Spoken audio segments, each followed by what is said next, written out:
Hello everyone, তোমরা এর আগের ভিডিওতে দেখেছিলে যে আমি স্নান টান করে ঘরে পুজো দিচ্ছিলাম। তো ঘরের পুজো কমপ্লিট করে মা মনসার পুজো দিতে চলে এসেছি। আর মা মনসার থানটা একদমই আমাদের বাড়ির উঠোনের একটু সাইডে। তো এই গাছটার একটা কিন্তু কাহিনী আছে। এই গাছটা অনেক অনেক পুরনো, মানে আমার ঠাকুমা বিয়ে করে আসার পর থেকে দেখছে এই গাছটা আছে, মানে উনি আসার আগে থেকে কিন্তু এই গাছটা আছে। আর এই গাছটাতে না আগে ওই সাইডটাতে পুজো হতো, তোমরা দেখলে একটু বুঝতে পারবে, যেখানটা একটু ফাটা মতো আছে, গাছটা ডালটা গেছে, ওই সাইডে বসে এই দিকটা মুখ করে পুজো হতো। কিন্তু গাছটা বড় হতে হতে পুরো আমাদের বাড়ির দিকে ঘুরে গেছে। আমাদের বাড়ি হচ্ছে এই সাইডটা। তো এখন আমাদের বাড়ির উঠোনে বসেই মা মনসার পুজো করা হয়। তো আজ একটা নতুন ঘটনা ঘটেছে, মানে আমার লাইফে প্রথম আমি শুনেছি।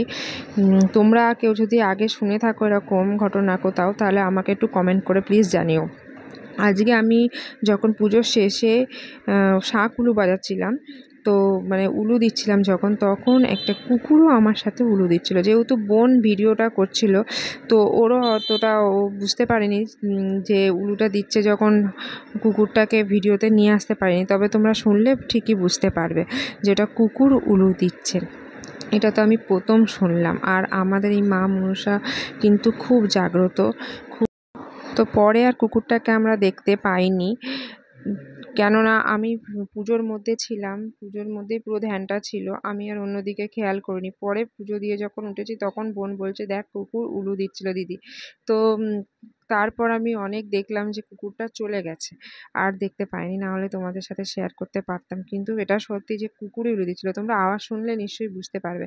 আমি তো আমার লাইফে আমি প্রথম এরকম শুনলাম, আমি সত্যিই খুব অবাক হয়ে গেছি। তোমরা যদি আগে কেউ শুনে থাকো, আমাকে প্লিজ প্লিজ কমেন্ট করে জানিও। এটা আমি আগেও বলেছি, আবারও বলছি, জানাবে কিন্তু।